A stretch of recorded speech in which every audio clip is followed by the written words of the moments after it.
Hello and welcome back to AP History. Today we will be going over the Emancipation Proclamation. Hopefully you did read the excerpt that I gave you of the Emancipation Proclamation because I will not be going over the exact specifics of the Emancipation Proclamation, but I will be talking about the effects that it had throughout the Civil War and how it helped rise Abraham Lincoln's popularity and how it kind of destroyed the Confederate Army in a way, which led to the Union's overall victory. And if you did not read that, please go ahead and do so now because this lecture will not necessarily confuse you, but it is kind of important to understand what's going on in this lecture if you read it. So, of course, if you have read it, please continue the video. All right. Technology is fun. All right, so here are the core ideas that I really think that you should write down in your notebook because keeping in mind that we will be having a debate on Friday, these are kind of the central ideas that will be surrounded the Emancipation Proclamation and the whole debate that's going to be happening. So first is what is the Emancipation Proclamation? What is the reasoning for the Emancipation Proclamation? Who was in support of or against the Emancipation Proclamation, what was the outcome after the Emancipation Proclamation, and how the Emancipation Proclamation uh, can be used as a source. Now, I'll say Emancipation Proclamation a billion times fast, right? Tongue twister sometimes. All right. So to begin, what was the Emancipation Proclamation? So first of all, it was an executive order. It was not a law. It was not something that Congress just kind of came up with. It was presidential policy that was enforced through the president's influence. In this case, it was Abraham Lincoln's influence. It was issued in September 22nd, 1862. And of course, where all the magic happens in the United States, it was in the United States Capitol in Washington, D.C., where the Emancipation Proclamation was pretty much announced. And of course, you get in every historical context, you need to understand what it is, who, when, where, and for some reason, why is not on this slide. I wonder why.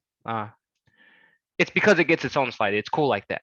Okay, so why, what was the reasoning for the Emancipation Proclamation? So if you did read the Emancipation Proclamation, geez, that is a lot of the same word.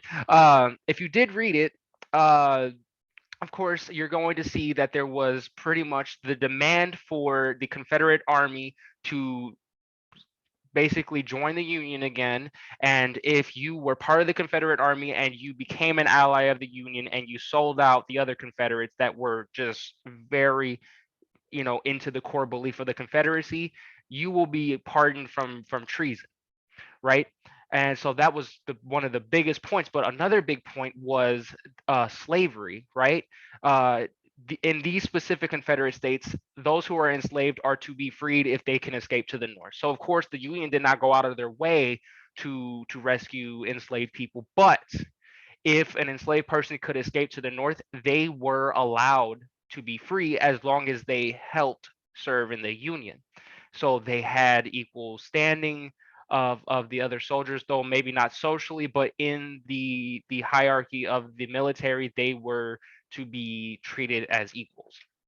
So, of course, as I mentioned before, this was to call back the Confederates to the Union. This was meant to weaken the Confederates and their use of slavery, as slavery is a very important part for the Confederate Army. And if they did not have the necessary, I guess, manpower, which included slavery, they were in a very weak spot. And as you can see throughout the rest of the war, this becomes ever so more apparent. This was also to push the political agenda for Abraham Lincoln because he was not popular with anybody, really. He was popular with maybe a few abolitionists. He was probably popular with a few members of his cabinet, and that's pretty much it. A lot of people did not like him. A lot of people in the Union, obviously, nobody in the Confederacy liked him except for very few scholarly, people. But otherwise, he was not very popular. So he thought that this document was his ticket to getting more popularity as the president. He was obviously there to support abolitionists that were his friends. Notice I did not say it was him trying to just completely abolish slavery. He was just supporting abolitionists because he was not an abolitionist himself. A lot of people have this misconception that Abraham Lincoln was all for freeing enslaved people. No, he was actually uh, in support of enslaved people being part of a social network, being part of a social hierarchy, but he didn't necessarily agree with the barbaric treatment of enslaved people. He understood them as an economic piece rather than a social piece. He was friends with people like Frederick Douglass, but they did not necessarily sway his opinion to straight abolition. Um, so these are key points to think about for your debate on Friday, and just please keep in mind that these are very important pieces to both sides of argument, right? You can use this as a weapon, you can use that as defense. Keep these facts in mind. So, what was the outcome for the Emancipation Proclamation? Well, there were a lot of attempted and successful escape of those who were enslaved. Of course, once the word got around, you could see that, it was almost immediate reaction from both the Confederate side and those that are enslaved. Confederates are trying to reinforce round clock supervision of enslaved people, but the issue is that there's way more enslaved people in numbers compared uh to those who are overseers. So it's much like a store. There are a lot of employees, very few managers. Some employees might be able to get away with doing things because the manager's focusing on other employees, right?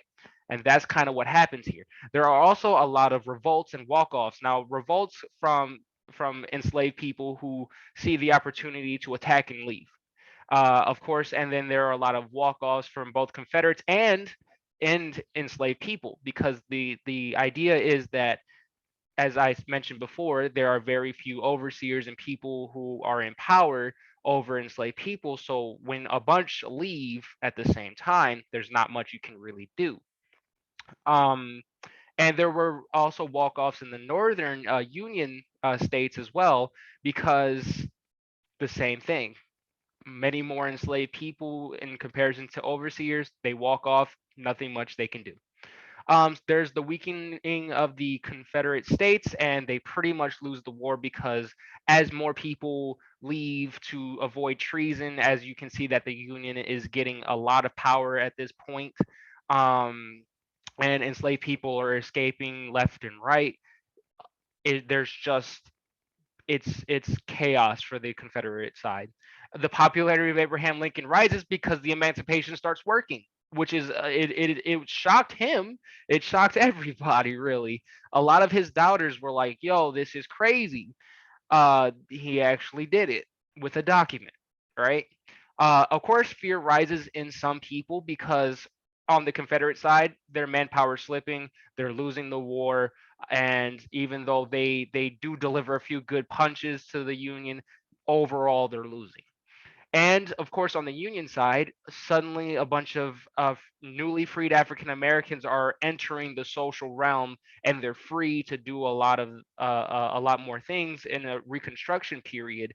And they're afraid that there's going to be revolts, there's going to be revenge, there's going to be destruction of economics, and so forth and so forth. Um, and confidence rises in others because abolitionists are starting to realize their goals becoming true. African Americans are now free; they have opportunity, and you see that in Lincoln's presidential cabinet, they're actually finally getting the good reception that they've been striving for. And of course, overall, positive economic growth in the North is starting to become a real mainstream thing because the North, though they did have enslaved people, they were not as reliant on the enslaved as much as Confederates were. The Confederate states were. They did not necessarily do as much farming, and they had definitely more technological advances after the major industrial revolution. And so of course they are pretty much having a booming economic rise, as in comparison to the South, the loss of slaves and it becoming pretty much illegal uh, to do so, and of course their trade routes and everything are being blocked off. It's becoming extremely hard to even live And so this is what eventually makes them give up, in a sense. Okay, so how can the Emancipation Proclamation be used as a source? Well, what type of source is the Emancipation Proclamation? Well, it's primary, right? Why is it primary? Because we can find the original copy that was written by Abraham Lincoln himself in archives, in our governmental archives, especially in the Capitol. And of course, it can be interpreted and still criticized because we are looking at Abraham Lincoln's direct words and his opinions, and we can definitely just interpret and criticize all of his ideals and also see what his main goals were. This also gives insight into what he and many other people in his cabinet were thinking at the time, and just the major social issues, and you can see just what he was thinking the United States would be and what the outcomes were, what his goals were, not only for slavery, but for the whole United States. And these are all important things to include into your argument for the debate, on either side that you are on. And it's okay if you're on the side that says, he did do things out of goodwill or whatever because you know, he was just thinking about the country as a whole or something like that. It's up to you to interpret what he meant in this sense, in this debate. So, speaking of the debate, there's an upcoming debate, right? So, I've said it a billion times. The debate questions are this Friday, and here are the questions that I'm giving you so you can prepare for them. You have pretty much the whole rest of the week to do that. Okay, so the first question was the Emancipation Proclamation all in good faith, or was Abraham Lincoln trying to save his own skin? Obviously, there will be a side that says yay, there will be a side that says nay, right?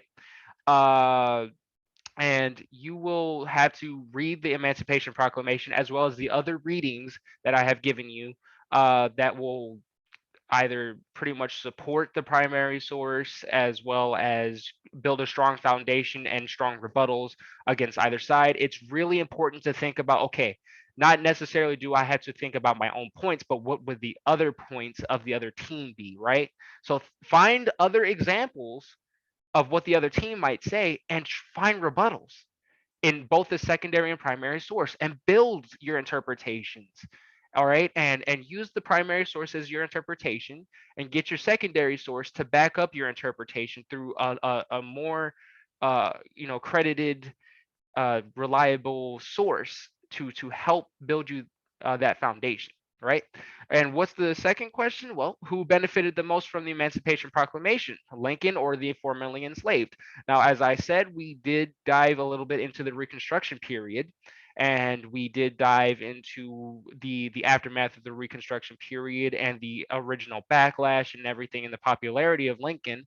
And of course, I mean, you can bring up a lot of things.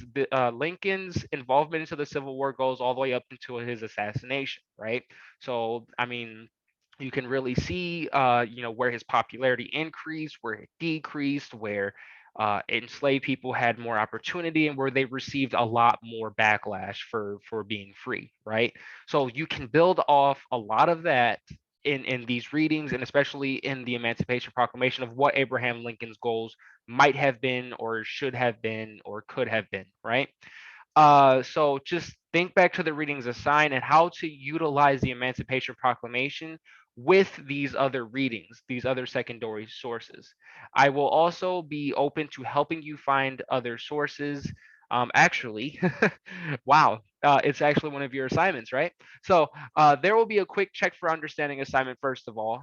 So just to see if you're understanding the lecture and just to show if I'm getting it across. If I am not, please feel free to email me.